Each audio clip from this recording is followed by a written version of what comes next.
میں سیرت کے عنوان پر تقریر پیش کرنے کے لیے محمد اویس کو دعوت دیتا ہوں۔ وہ السلام علیکم ورحمۃ اللہ وبرکاتہ۔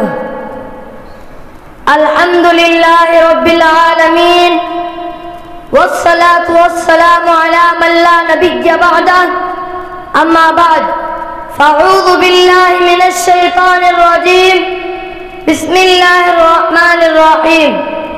لقد كان لكم في رسول الله أسوة حسنة، صدق اللہ العظیم۔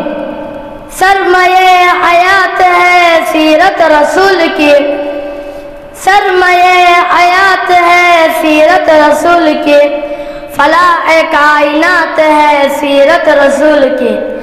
بنجر دلوں کو آپ نے سیراب کر دیا، بنجر دلوں کو آپ نے سیراب کر دیا، ایک چشمہ صفات ہے سیرت رسول کی۔ قابل صدر احترام اساتذہ اکرام، حاضرین جلسہ اور اسٹیج پر رونق افروز مہمانان اعزاز، آج مجھے جس موضوع پر لب کشائی کا موقع ملا ہے وہ ہے سیرت النبی صلی اللہ علیہ وسلم۔ جناب صدر، یہ وہ موضوع ہے جس کے بیان کے لیے دنیا کے سارے درخت کو قلم بنا دیا جائے، سمندروں کے پانی کو روشنائی بنا دیا جائے اور زمین سے آسمان تک کی خلا کو اوراق بنا دیا جائے۔ یہ تو گمان کیا جا سکتا ہے کہ قلم ٹوٹ جائیں گے، سمندروں کا پانی ختم ہو جائے گا اور زمین سے آسمان تک کی خلا پر ہو جائے گی، لیکن میرے پیارے نبی محمد عربی رحمت للعالمین کی سیرت پاک کبھی مکمل نہیں ہو سکتی۔ زندگیاں بیت گئی اور قلم ٹوٹ گئے، زندگیاں بیت گئی اور قلم ٹوٹ گئے، میرے اوصاف کا ایک باب بھی پورا نہ ہو سکا۔ عالی وقار حضور عالی وقار جس طرح بادل کی گرج بارش کے آنے کی خبر دیتی ہے، جس طرح سناٹا کسی بڑے طوفان کے آنے کی خبر دیتا ہے، ایسے ادھر آمینہ کے لال مکے میں آنکھ کھولتے ہیں، ادھر کفر کے ایوانوں میں زلزلہ وبا ہو جاتا ہے، ایوانوں قیصر و کسریٰ ٹوٹ پھوٹ کر تباہ ہو جاتا ہے، لات و عزیٰ باللفظہ طاری ہو جاتا ہے، حرم کے صنم خانوں میں گہرام برپا ہو جاتا ہے۔ ساقی کوثر، شافی محشر، محمد مصطفیٰ، احمد مجتبیٰ رحمت للعالمین آ گئے۔ سلام اے آمینہ کے لال، اے محبوب سبحانی، سلام اے آمینہ کے لال، اے محبوب سبحانی، سلام اے فخر موجودات، اے فخر نوع انسانی۔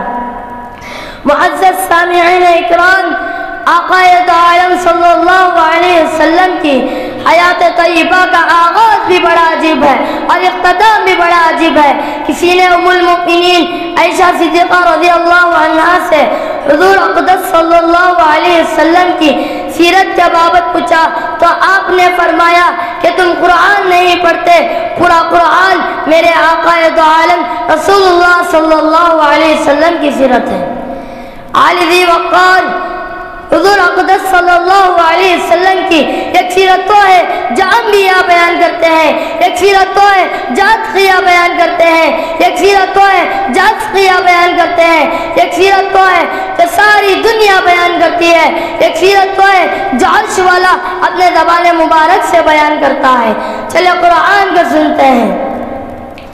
معزز حاضرین، جب حضور صلی اللہ علیہ وسلم کے چہرے انور کا ذکر آیا تو قرآن نے لقد کان لکم، جب حضور صلی اللہ علیہ وسلم کے چہرے انور کا ذکر آیا تو قرآن نے قد نرا تقلب وجہک کہا، جب حضور صلی اللہ علیہ وسلم کے زلفوں کا ذکر آیا تو قرآن نے واللیل کہا، جب حضور صلی اللہ علیہ وسلم کے رخسار کا ذکر آیا تو قرآن نے والضحا کہا، جب حضور صلی اللہ علیہ وسلم کے پیشانی کا ذکر آیا تو قرآن نے عبس و تولا کہا، جب حضور صلی اللہ علیہ وسلم کے آنکھوں کا ذکر آیا تو قرآن نے ما زاغ البصر وما طغى کہا، جب حضور صلی اللہ علیہ وسلم کے زبان مبارک کا ذکر آیا تو قرآن نے لا تحرک به لسانک کہا، جب حضور صلی اللہ علیہ وسلم کے مقام اور مرتبے کا ذکر آیا تو قرآن نے لقد کان لکم فی رسول اللہ اسوۃ حسنہ کہا۔ گرامی قدر احباب، میرے آقا تو عالم رحمت للعالمین کا حسن بھی کامل ہے، علم بھی کامل ہے، حلم بھی کامل ہے، صداقت بھی کامل ہے، عدالت بھی کامل ہے، شجاعت بھی کامل ہے، سخاوت بھی کامل ہے، رسالت بھی کامل ہے۔ آپ کی جو بھی سیرت اقوام عالم میں سنتا جائے گا، سرکار دو عالم صلی اللہ علیہ وسلم کی تعریف کرنے پر مجبور ہوتا جائے گا۔ میں اسی شعر کے ساتھ اپنی تقریر کو ختم کرتا ہوں۔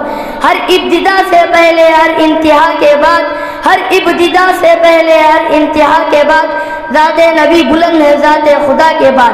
دنیا میں جس قدر احترام کے قابل ہیں لوگ، دنیا میں جس قدر احترام کے قابل ہیں لوگ، میں سبھی کو مانتا ہوں مگر مصطفیٰ کے بعد۔